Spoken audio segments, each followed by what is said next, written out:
Hablaremos hoy de Tales de Mileto. Sí, bueno. Tales de Mileto, desde luego, se ha hecho famoso en virtud del teorema, que es casi una preparación del teorema de Pitágoras. Tanto que para demostrar el teorema de Pitágoras es necesario haber pasado por el teorema de Tales. Si el teorema de Tales es falso, pues entonces todo el mundo sobre el que descansan nuestras convicciones es una falsedad. Empezando por el teorema de Pitágoras, que es el siguiente. Pero Tales fue considerado uno de los 7 sabios de Grecia y por tal motivo vale que hablemos de él en este programa o en lo que sea, ¿no? Nació en Mileto, Tales de Mileto, como su nombre parece indicarlo. Mileto no quedaba en Grecia, o no queda por lo menos en lo que ahora es Grecia. Ajá. Sino que quedaba en lo que antes era Grecia, que era Turquía. Las islas y aún los territorios del este de Turquía pertenecían a Grecia. No es que Grecia los hubiera conquistado, como sucedió, por ejemplo, con el sur de Italia, sino que estaban ahí, los jonios estaban allí. Bueno, así que en Mileto quedaba lo que ahora es Turquía. Los milesios fueron fundadores en cierto modo, ¿no? Ya que no fundadores con piedra fundamental y con acto y con discursos, pero fundadores, digo, del pensamiento filosófico moderno, de la filosofía científica. Pero insisto, no se inventó la filosofía en un acto con la asistencia del ministro de Cultura de Mileto, no. Ni tampoco se pasó rápidamente del mito a la interpretación científica de los hechos. Sucedió todo de un modo muy pausado, a través de siglos. Y ahí tiene, por ejemplo, Tales de Mileto, del que hoy hablaremos, ¿no? Cuando hablamos de filósofos, no hablamos del término en su sentido actual. Me río porque para algunos la filosofía es una manera cualquiera de pensar o de proceder. Por ejemplo, nuestra filosofía es esperar atrás y salir de contragolpe. O nuestra filosofía es hacer las cosas bien, como dice una publicidad. Divino. O nuestra filosofía es no salir cuando tocan el timbre.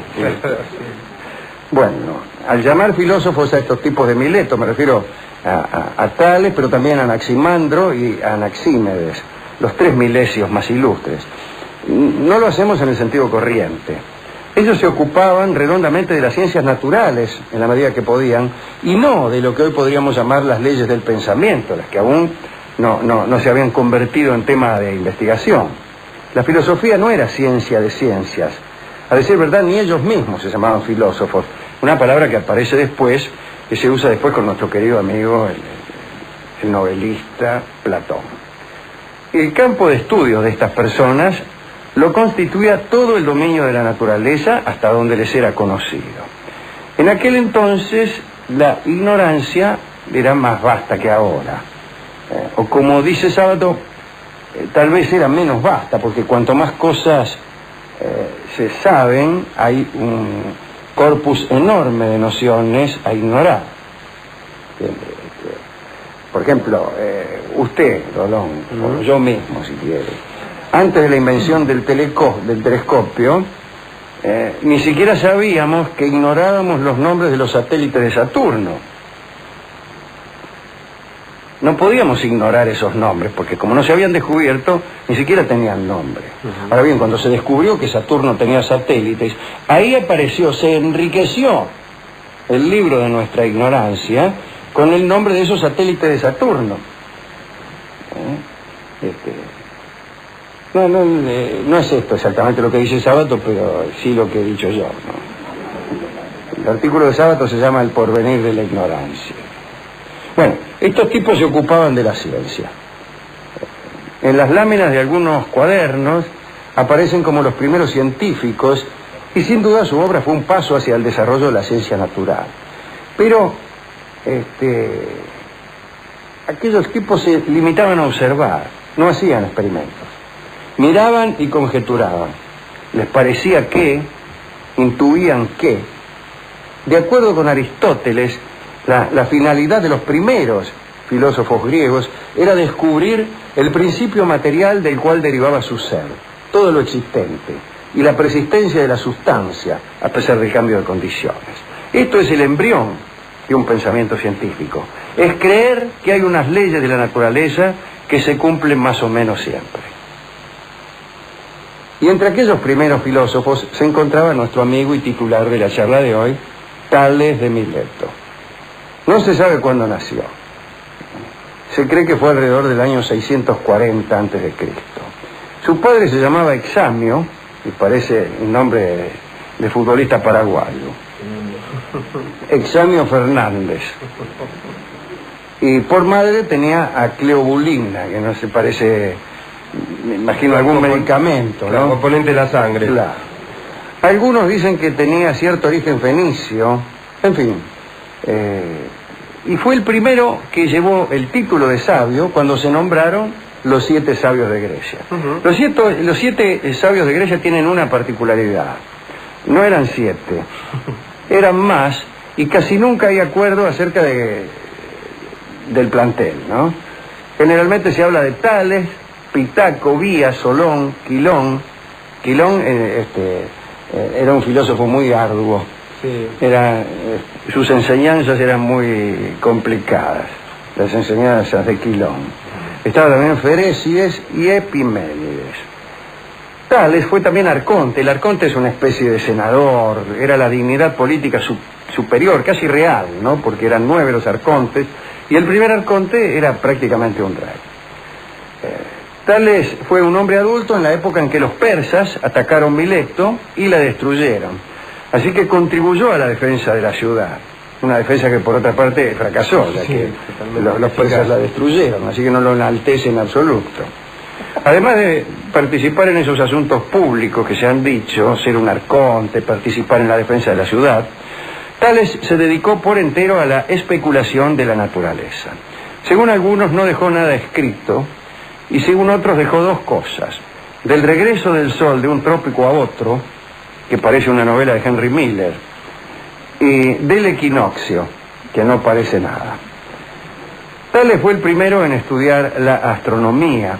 Logró predecir los eclipses de sol. Logró incluso que sus predicciones se cumplieran, que es lo difícil, ¿no? Porque como predecir, también predice Orangel.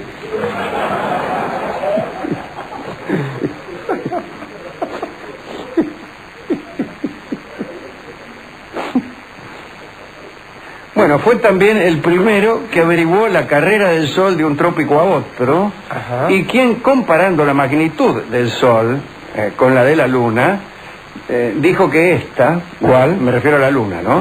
Era 700 veces menor que el Sol. Estaba equivocado, pero en aquel tiempo se pensaban que eran más o menos del mismo tamaño, cuando no pensaban que la Luna era más grande, que es lo que nos dice el sentido común. Bien. También fue el primero que concibió un sistema del cosmos tal que la Tierra, que para él era plana, ¿no?, estaba en una burbuja de aire, la cual a su vez flotaba en una masa de agua, y que las estrellas estaban clavadas en la burbuja. Bueno, ese fue el inaugurador del pensamiento científico, ¿no? Lo que pasa es que el pensamiento científico no consiste en acertar. Consiste en razonar. Razonar, deducir. Puedes equivocar, ¿no? Una equivocación hija de la razón, sin embargo, es peor todavía que una equivocación hija de una corazonada. Pero bueno, cuando Tales andaba estudiando el cielo, le sucedió aquel famoso accidente que tanto se cuenta en los anecdotarios, ¿no? En realidad fue la única anécdota que se conoce de Tales. De tanto mirar al cielo, venía caminando, mirando para arriba, y se cayó en un pozo. Eso es lo único que se sabe de la vida de Tales.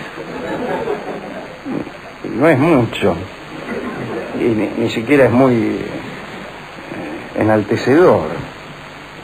Bueno, había una vieja que le dijo, que vio cómo se caía al pozo, incluso se lo dijo asomándose al pozo la vieja, ¿no? «Oh Tales», le dijo, «tú presumes de ver lo que está en el cielo cuando no ves lo que tienes a los pies». Esto les gustaba a los griegos, ¿no? Esa clase de historias complacía muchísimo el pensamiento griego. Creían, por empezar, que los sabios que así procedían, hay muchas anécdotas análogas, ¿no? A Pitágoras, por ejemplo, le preguntaron, a Anaximandro, le preguntaban por qué no se preocupaba por los asuntos de su patria y miraba al cielo. Y Anaximandro señaló al cielo Dijo, esa es mi patria. Extraordinario, ¿no? Eso me gustó. Bueno, pero los griegos se complacían en relatar cómo los grandes hombres estaban preocupados por grandes asuntos y no veían lo cotidiano, ¿no? A los testigos esto le producía una sensación de perplejidad, pero también de amabilidad. Querían a los sabios, los consideraban importantes, si no, no hubieran sido tan famosos, pero sin embargo pensaban que había una cierta desmesura en esa preocupación continua por el funcionamiento del cosmos, y que esa desmesura pertenecía al rango de la iblis, justamente de los desmesurados, ¿no?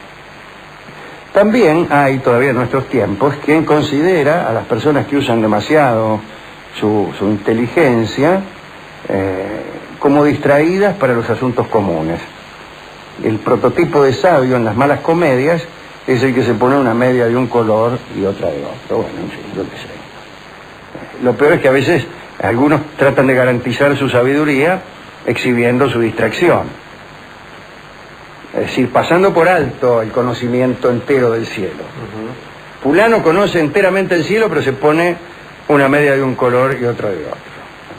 Y entonces algunos, para sacar patentes de sabio,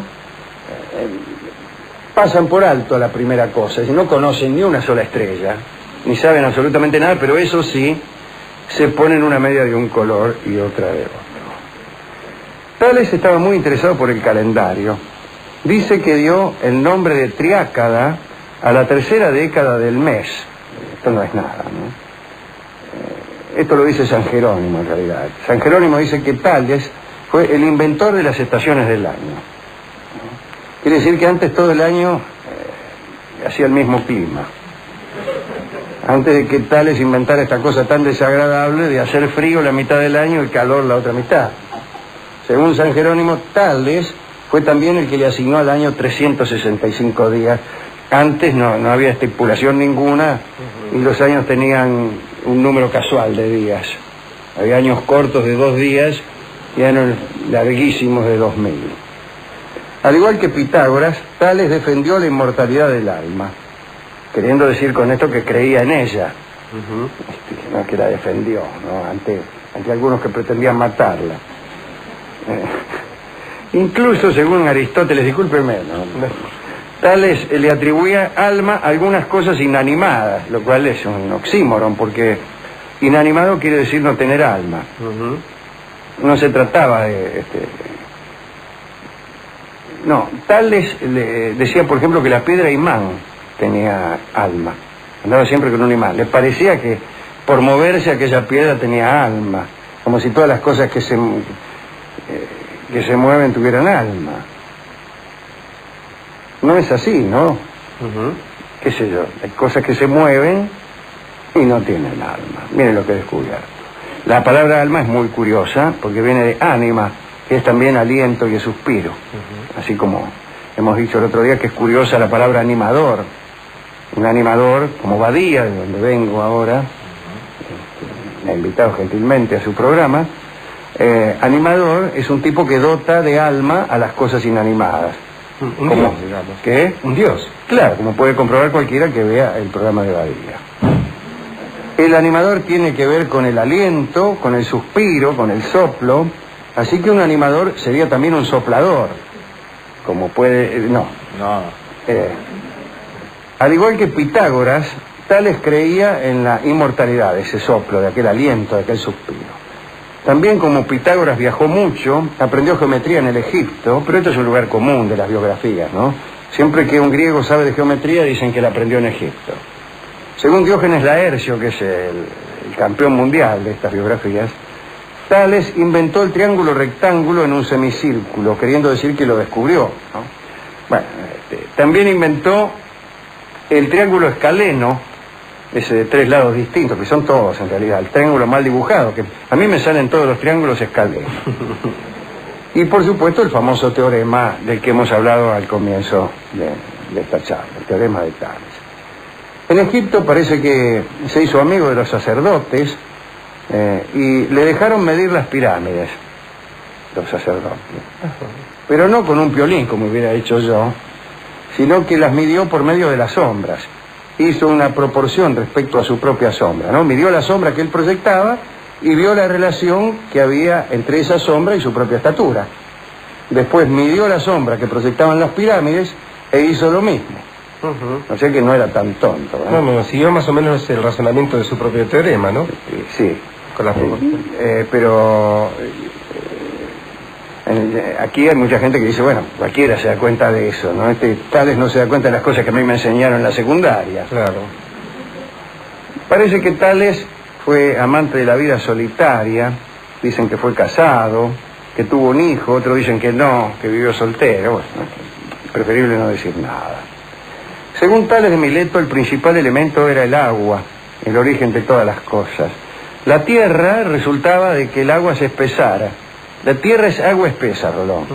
Y el aire proviene del vapor del agua. Y el aire da vida al fuego.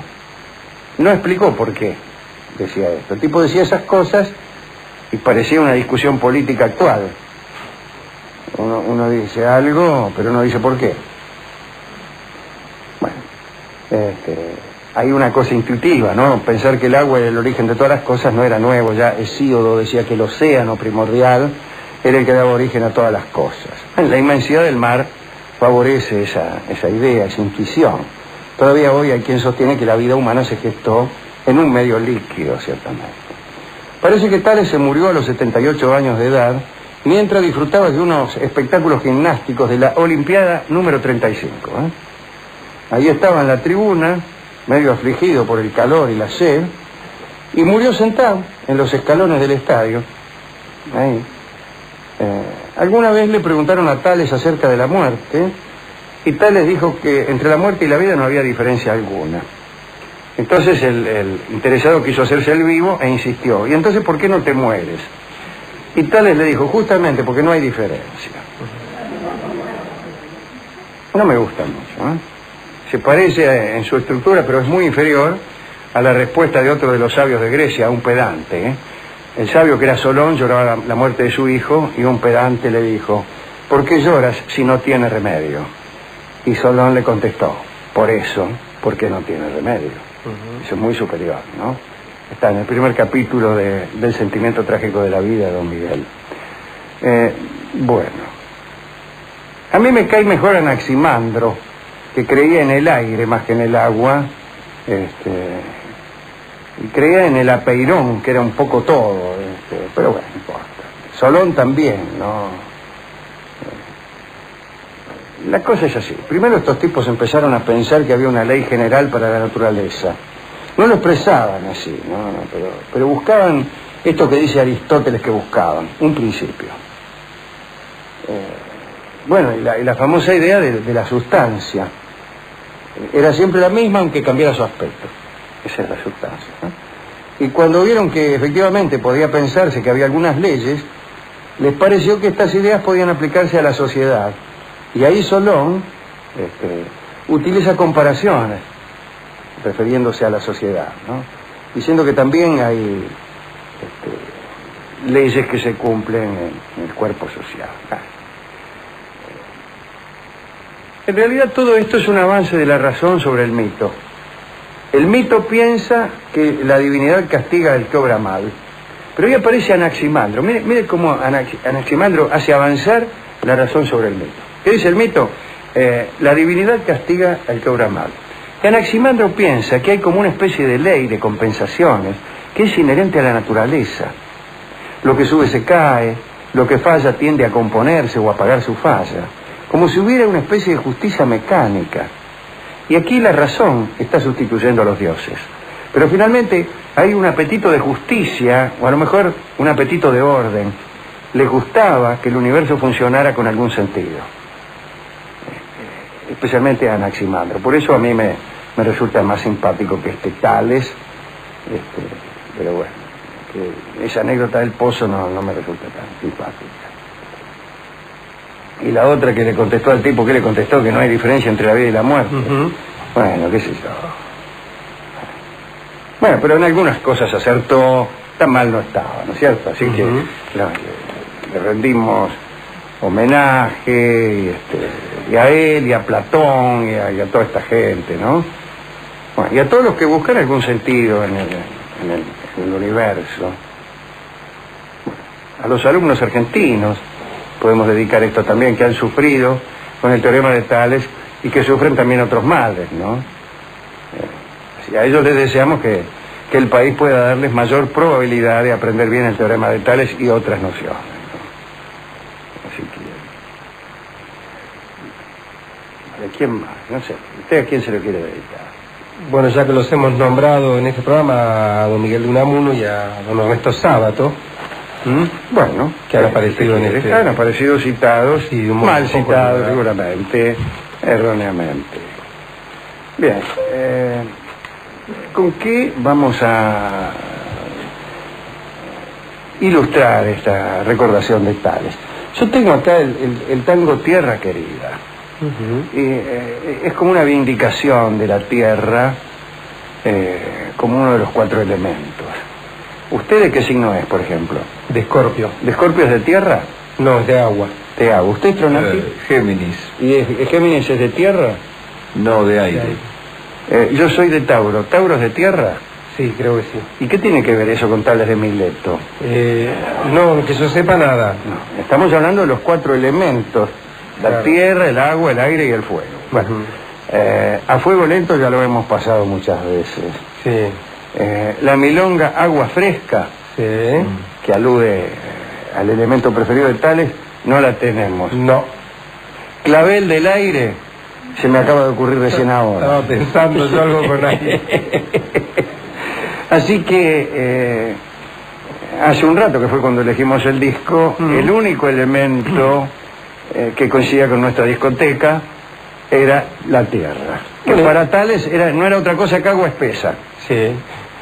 Y ya que a los griegos les gustaba esta unión entre ellos y la tierra, Alejandro, ya que Tales de Mileto, fulano de tal lugar, claro, sí, tenían seguro. Un lazo muy fuerte con su tierra. No Y entonces también en ese sentido, en el sentido nacional, si vos querés, podemos usar Tierra Querida para homenajear a Tales de Mileto y a todos los milesios. Se me dirá que Mileto fue distribuida y que bueno, qué sé yo. Toca don Horacio Salgán. Adelante.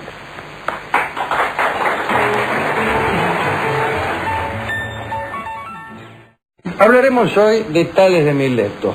Sí, bueno. Tales de Mileto, desde luego, se ha hecho famoso en virtud del teorema, que es casi una preparación del teorema de Pitágoras. Tanto que para demostrar el teorema de Pitágoras es necesario haber pasado por el teorema de Tales. Si el teorema de Tales es falso, pues entonces todo el mundo sobre el que descansan nuestras convicciones es una falsedad. Empezando por el teorema de Pitágoras, que es el siguiente. Pero Tales fue considerado uno de los 7 sabios de Grecia y por tal motivo vale que hablemos de él en este programa o en lo que sea, ¿no? Nació, lo constituía todo el dominio de la naturaleza hasta donde les era conocido. En aquel entonces la ignorancia era más vasta que ahora. O como dice Sábato, tal vez era menos vasta, porque cuanto más cosas se saben, hay un corpus enorme de nociones a ignorar. Por ejemplo, usted, Rolón, o yo mismo, si quiere, antes de la invención del telescopio, ni siquiera sabíamos que ignorábamos los nombres de los satélites de Saturno. No podíamos ignorar esos nombres, porque como no se habían descubierto, ni siquiera tenían nombre. Ahora bien, cuando se descubrió que Mileto, Tales de Mileto, como su nombre parece indicarlo, Mileto no quedaba en Grecia, o no queda por lo menos en lo que ahora es Grecia, sino que quedaba en lo que antes era Grecia, que era Turquía. Las islas y aún los territorios del este de Turquía pertenecían a Grecia. No es que Grecia los hubiera conquistado, como sucedió, por ejemplo, con el sur de Italia, sino que estaban ahí, los jonios estaban allí. Bueno, así que en Mileto quedaba lo que ahora es Turquía. Los milesios fueron fundadores en cierto modo, ¿no? Ya que no fundadores con piedra fundamental y con acto y con discursos, pero fundadores, digo, del pensamiento filosófico moderno, de la filosofía científica. Pero insisto, no se inventó la filosofía en un acto con la asistencia del ministro de Cultura de Mileto, no. Ni tampoco se pasó rápidamente del mito a la interpretación científica de los hechos. Sucedió todo de un modo muy pausado, a través de siglos. Y ahí tiene, por ejemplo, este Tales de Mileto, del que hoy hablaremos, ¿no? Cuando hablamos de filósofos, no hablamos del término en su sentido actual. Me río porque para algunos la filosofía es una manera cualquiera de pensar o de proceder. Por ejemplo, nuestra filosofía es esperar atrás y salir de contragolpe. O nuestra filosofía es hacer las cosas bien, como dice una publicidad. Divino. O nuestra filosofía es no salir cuando tocan el timbre. Bueno, al llamar filósofos a estos tipos de Mileto, me refiero a Tales, pero también a Anaximandro y a Anaxímedes, los tres milesios más ilustres. No lo hacemos en el sentido corriente. Ellos se ocupaban redondamente de las ciencias naturales, en la medida que podían, y no de lo que hoy podríamos llamar las leyes del pensamiento, las que aún no se habían convertido en tema de investigación. La filosofía no era ciencia de ciencias. A decir verdad, ni ellos mismos se llamaban filósofos. Una palabra que aparece después, que se usa después con nuestro querido amigo, el novelista Platón. El campo de estudio de estas personas